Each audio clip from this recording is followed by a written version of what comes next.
Hallo und herzlich willkommen zurück zu einer weiteren Folge Chaos hat Noah. Ja, in der letzten Folge mussten wir uns hier einigen Beleidigungen und sowas von den Klassenkameraden aussetzen, was damit zu tun hat, was in der Nacht vorher auf dem O-Tower passiert ist. Ja, und er hat sich noch eine sehr eine Delusion reingekickt, die jetzt nicht so optimal ist, wie ich finde, aber naja. Well, let's forget about that last one. As I slouched farther and farther into my seat, I tried to make the transfer student perform a number of humiliating acts in my head. I wasn't gonna hold back anymore. If my life was going to end anyway, I might as well have a little bit of fun before it did. The more I thought about it, the more I felt the urge to do it. Maybe the moment I did something reckless like that, the stimulation of the bad end would end, and the world would then reset. I would then return to the original world, where I could make different choices. Rumi would be there. Miss Mikun would be talking to me in this normal, overly friendly manner. Everyone would have completely forgotten about my shameful behavior. No one would be making fun of me. Maybe I should try it. The center of my head felt fuzzy. I felt kind of feverish. Was this that fever you got before obtaining some new knowledge or power? Or was it some delusional fever?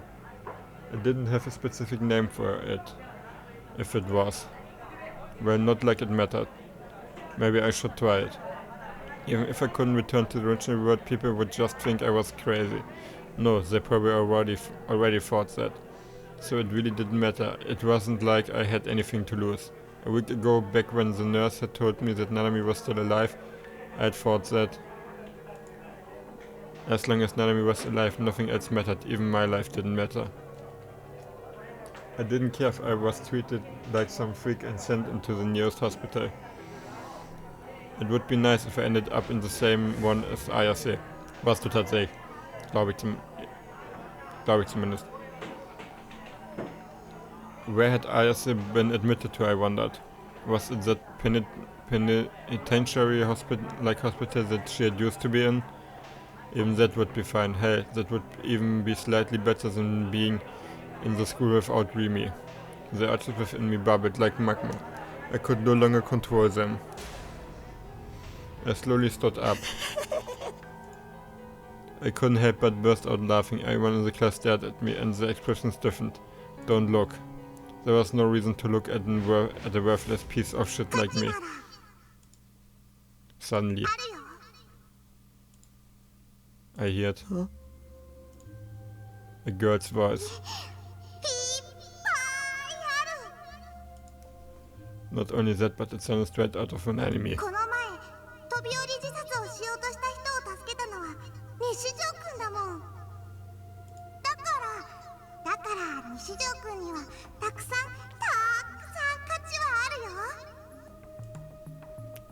Who the hell was talking to me? I looked around the room one more time. Everyone was all frozen in place due to my odd behavior, but they all kept their mouths shut. I couldn't find a single human being who was talking. But that voice, it was such a strange sensation. It felt like it was coming from directly inside my head. Und er hatte sowas schon mal.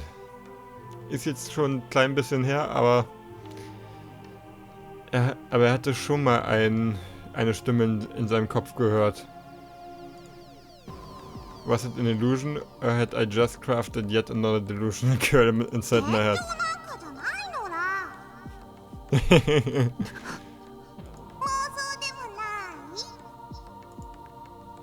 What was it just now? They were responding to my thoughts. Was someone reading my mind? No, it had to be just a delusion.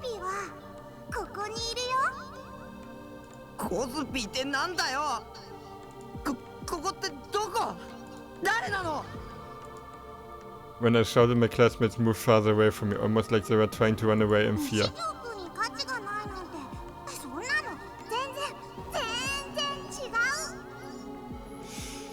The voice didn't answer my question. All the voice did was continue to talk to me in a really strange way.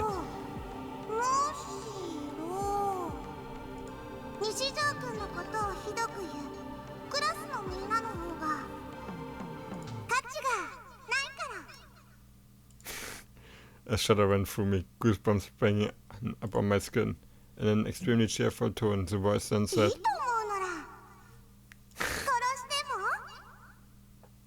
"This is so... Yup. Please, no more." I cowered in my seat, cradling my head in my hands. The world hadn't reset. I hadn't returned to the parallel world where Rumi was. Rather, it was like I had gone completely and utterly crazy.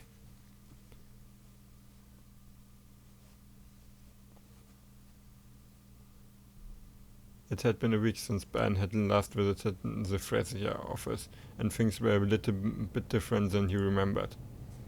The seas of papers that had been piled high atop each other and every desk were now completely absent. They had likely all come crashing down due to the earthquake, and Momose had ordered it to be cleaned up. Because of this, the place looked quite tidy. Staring at it with a sidelong look, Ben let out a sigh. Then sat down on an office chair he had wheeled out from beneath a desk. He restlessly fanned his face with his favorite handheld fan. Momose, who had been tapping away at her laptop's keyboard on her desk, took one look at Ben's dismal appearance and scolded.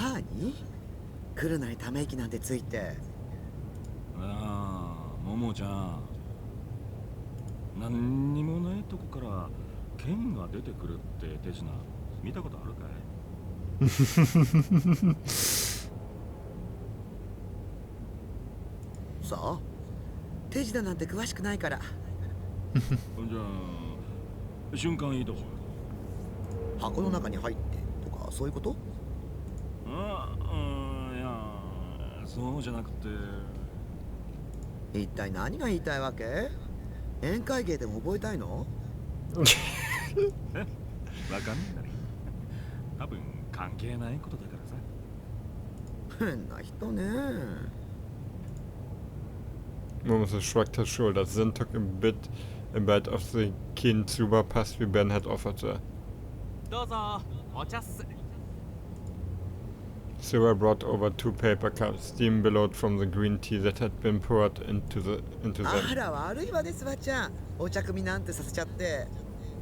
今日みほちゃん風邪で休んでて。いや、大丈夫っす。With a cheerful smile on his face, he handed Momose and Ben in each a paper cup. They had been taken to the office once before by Ben, while they were on another case. Ever since then, they had come to look up to Momose as his mentor rather than his more direct superior Ben. Momose also seemed to enjoy Silver's company, and she tended to speak to the young, honest man with far kinder language than she did Ben. どうやったら不敬に受ける宴会芸を覚えられるかってそうだもんな。はあ、そりゃ興味深いっす。スワちゃん、こんなダメ刑事なんかといつまでもつるんでちゃダメよ。もっと優秀な上司に就くのをおすすめするわ。でないとあなたの出世街道が断たれちゃう。まるで俺が出世絶望的みてえな言い方だな。事実でしょ。悔しかったらもっと真面目に仕事しなさい。してるんだがな。Ignoring Ben's throne of disagreement, Momose had out the box of Kintsuba to Suba. あ、どうもっす。言っとくが、それは俺が自腹で買ってきたもんだぞ。先輩、いただきます。When he saw his subordinate bow his head and reach for the pen not yet another side. Ooh. A line graph appeared on the laptop screen. It had a gently undulating curve that rose and fell like the tide. Suva, who had circled around behind Ben, peered at the graph and cocked his head. 何のグラフっすか？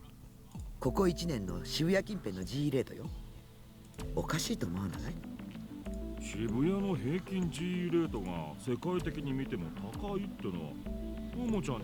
そうじゃなくて気のせいかもしれないけど G レートが何者かによって操作されてるような気がするの。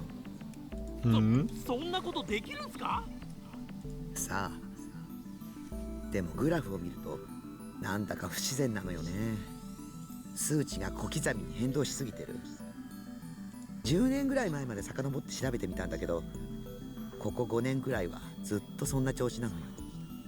前に太田教授だっけか、その人が言ってた、なんだっけ、G レートが半年前から増加してるとかなんとか、その辺と関係あんの？太田教授の調査では G レートはそんなに細かい変動は起こさないっていうことなのよ。何らかの異常が起こってて、そこに人為的なものを感じるってことか。でも5年っすよ。それだけ続いてれば異常じゃなくて正常な状態と言えなくもないんじゃないですか。もう一つあるの。グラフを細かく調べていくと G レートは毎週末に伸びる傾向にあるのよ。週休2日のサラリーマンにはありがたいことだな。これには関係ねえけど。はあ、土日に休み欲しいっすね。自分もう2ヶ月休みなしっすよ。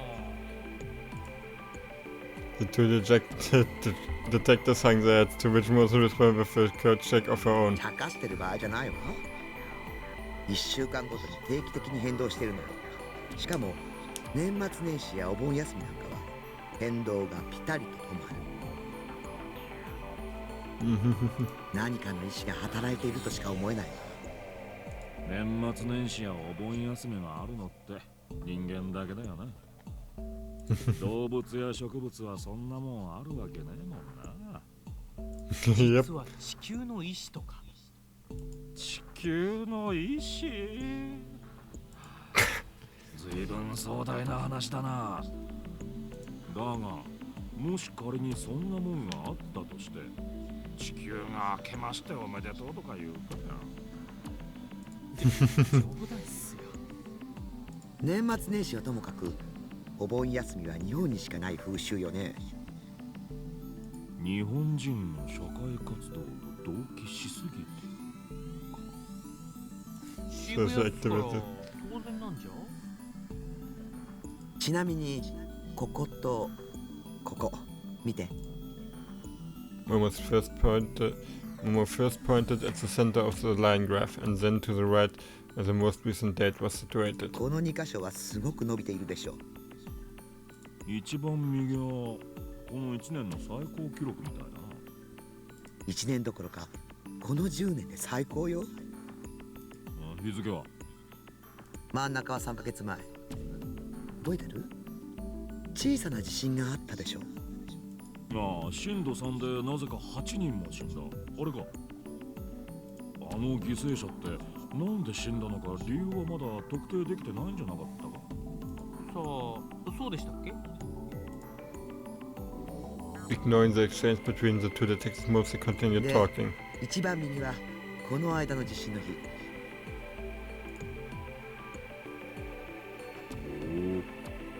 あの日、大規模な電磁波が発生したのは知ってるわよね。渋谷中のコンピューターが壊れたらしいな。俺はアナログ人間だからよくわからんな。自分も自宅のノーパソがやられたっす。普及してる暇がなくて。あれは地震の影響で電磁波が起きたって言われてるけど、真相は全く逆かもしれない。電磁波の影響で地震が起きた。おい、そんなことテレビや新聞じゃ言ってなかったぞ。あくまで私の推測だけど、この2つの地震は天災じゃなくて人災かもって思ってるの。だってどっちも普通じゃないもん。前の地震では震度3っていう規模なのに8人も亡くなってるし、そして今回は震度5で118人。死にすぎって言いたいの？さっきバンちゃん言ったでしょ。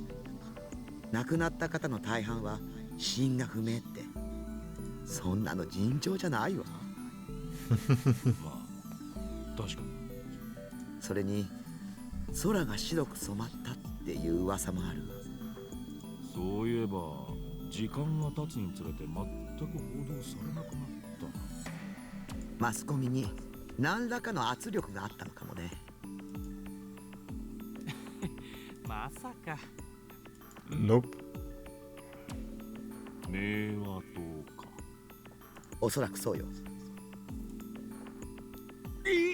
マジっすか？明和島とつながりのある企業団体を洗うべきかも。もうやったわよ。さすがももちゃん、相変わらず仕事早いね。で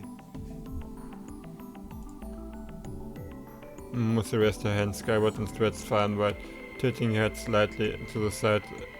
A satisfying pop sounded from her bones. それらしい当たりはなし。お手上げよ。お手上げってももちゃん。やっぱももちゃんさんの推測が間違いなんじそうかもしれないわね。これでも結構時間かけて調べたのよ。本業そっちのけでね。でも行き詰まっちゃったわ。よほど巧妙に隠されているか。スワちゃんの言う通り、私の推測が見当外れでしかないのか。こういう時は別の方向から攻めてみるってのがデカの鉄則だぜ。ゃん。先輩、なんか心当たりあるんすか？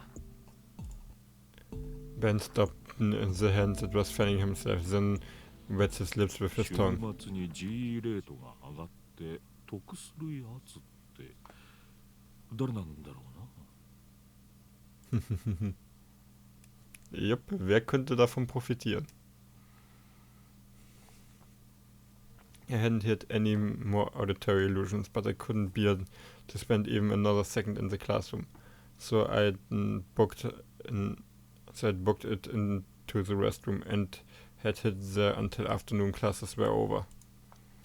The reason I hadn't immediately headed back to my base was not only because of my lingering regret, but also because I still hoped that I would get to see Remy. So after school, once everybody had left, I snuck back into the empty classroom. And there she was, all alone in the room, smiling at me as I walked in, was Remy. 石どこ行ってたの？待ってたのよ。 Also irgendwie glaube ich das nicht. 一 Dass 緒 das に帰ろ real う ist gerade. たく。 I was hoping you would say that. This is exactly what I'd wished for. But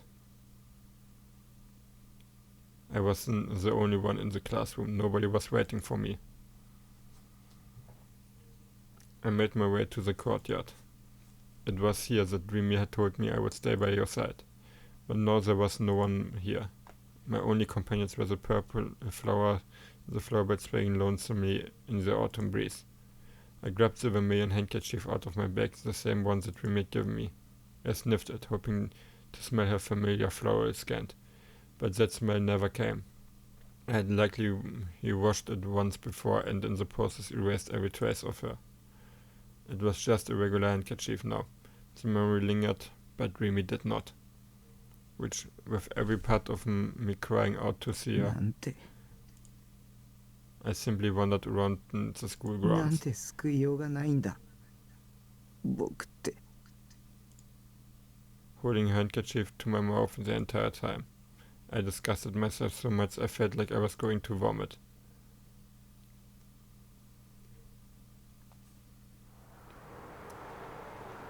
After leaving the school, I began to walk around aimlessly. I didn't care about anything anymore.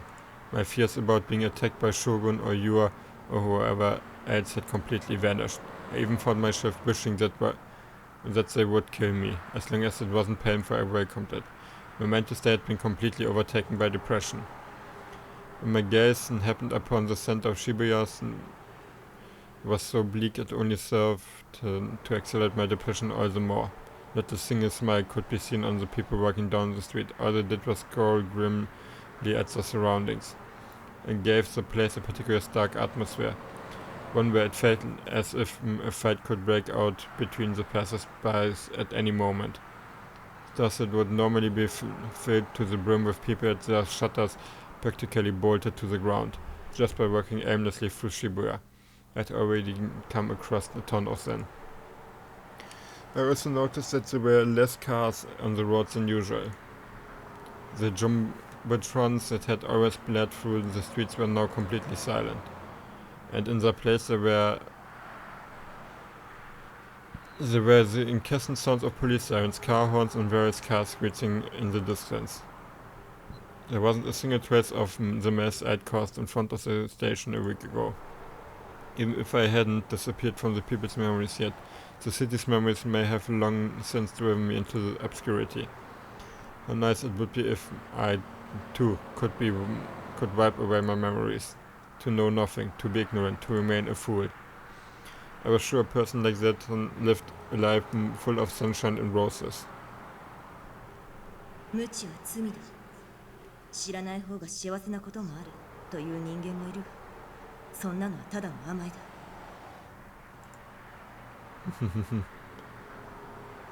I had a feeling Sonat said that to me, but was it really so wrong being naive? People, me, none of us are that strong. I was always wishing for someone to save me. I couldn't do anything on my own. I didn't want to. I stood in the middle of the road and closed my eyes. The most agonizing thing about all of this was that I barely understood what was actually going on. Things like Shogun and these sorts were things I didn't want to know, but I had ended up learning about them regardless. However, if you were to ask me what they were, I wouldn't be able to answer. I didn't know the answer. Maybe I should just die. Looking at the top of the orphan building, I thought that to myself. If I were to die, maybe my memories would reset and I would get to play again. Hey, person controlling me, what do you think?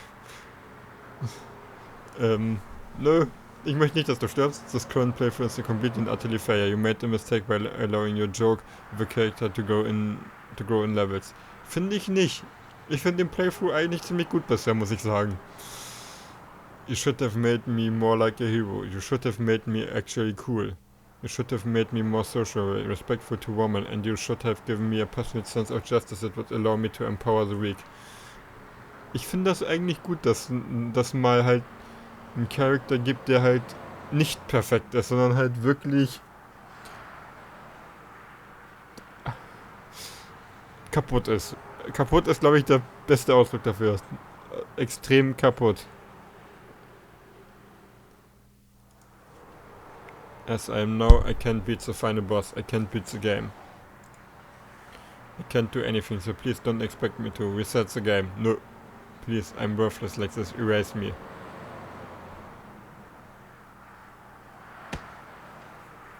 I wasn't erased. Instead, I felt the impact of someone bumping into my shoulder. I thought it was just an auditory illusion. Earlier this morning I had heard a girl version of that line, and now it was a guy version. Who asked for that? I would rather hear a much more mobile voice than an illusion I could actually fabricate later. Then again, if there were to whisper something sexy in my ear, I would get a boner, even though I was in the middle of the city. なあてめえ西条だな。どうなんだやらせ超能力少年。この前テレビ出てたよな。ギャラいっぱいもらったんだろ。ちょっと顔貸せよエスパー君。 I opened my eyes. There were 3 men standing all around me. A few of them were wearing baggy clothing and that gold, silver and red hair. 2 of them had their noses and ears pierced, and the remaining one just had their ears pierced. One of them was a ganguro, which I had thought had gone completely extinct before now. Ah, there's a death flag, I thought to myself. So this was a bump into confrontation kind of death flag, huh? It really was just one of the other today. Whatever, I don't care anymore. Just hurry up and kill me. Once you do, the game will reset and I will be born anew. Do you have a knife on you? Make sure you stab me in a way that I would die instantly, alright? I was so scared my legs were shaking. I shouted that instinctively. Though it had been hanging closer to a scream, I didn't care about hurting. I don't wanna die. I don't wanna die, I don't wanna die. I was lying about not caring anymore. My situation might be hopeless, but I still don't wanna die. One of the Dukians covered my mouth. I couldn't speak anymore. They grabbed my arm from both sides. I stopped resisting. They dragged me to a deserted alleyway. No one would go anywhere near, grinning the entire time, so I decided to launch a preemptive strike against the three men. 許して。 I got down on my hands and knees and apologized in a お shaky 金な way. ら全部渡すから。それで見逃してください。 I held out my wallet to them. The Dukan snatched it from me. お前金持ちだな。さすが超能力少年だぜ。お前いいやつじゃん。俺気に入っちゃったよ。 Still on my hands and knees, I breathed a sigh of release when he said that if he liked me, he was probably gonna 俺らの let me 仲間 go. に入れてやるよ。入会金は100万円な。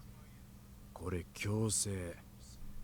本当はすぐ払ってもらうとこだけどよ。まあなんか超能力使って見せてくれたら半額にしてやってもいいけどな。なんか言えよ。超能力見せろっつってんだよ。できねえの。できねえのかっつってんだよ。 Oof. I felt a sharp pain jolt through my side. It felt like I had broken my ribs. I couldn't breathe. I nearly lost consciousness. I was dizzy. Right as I thought that the Dukan food came into view in front of me, then aiming directly at my face, it shoot toward me at tremendous speed. What just happened? I thought I felt an agonizing pain radiating from my face, but it might have just been a delusion. I tried to open my eyes, but my eyelids refused to move. The darkness wouldn't go away. だよ、もう伸びたのか？どうする？このくらいにしとく？もうちょっと痛みつけといた方がいいんじゃね？あのダーススパイダーの兄ちゃんもそう言ってたじゃん。ボコボコにしてくれって言ってた。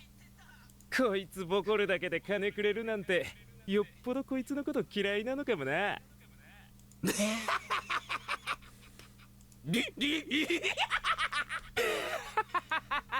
というわけなんで続きまーす。俺らのこと恨まないでね。I'm sorry. I want to kill them. I'm sorry. I'm so sorry. I want to kill them.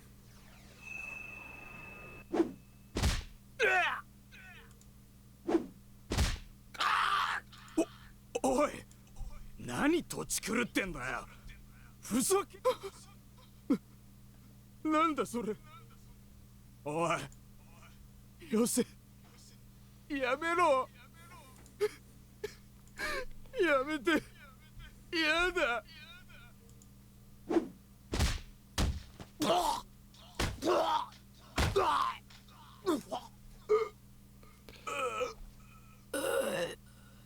Sind ja mal sehr schöne Geräusche.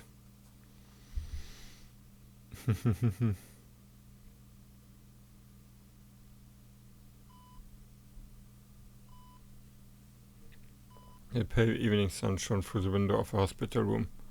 The light saying tint red by the twilight divided the room into two distinct parts, one captivated by light and one dominated by darkness.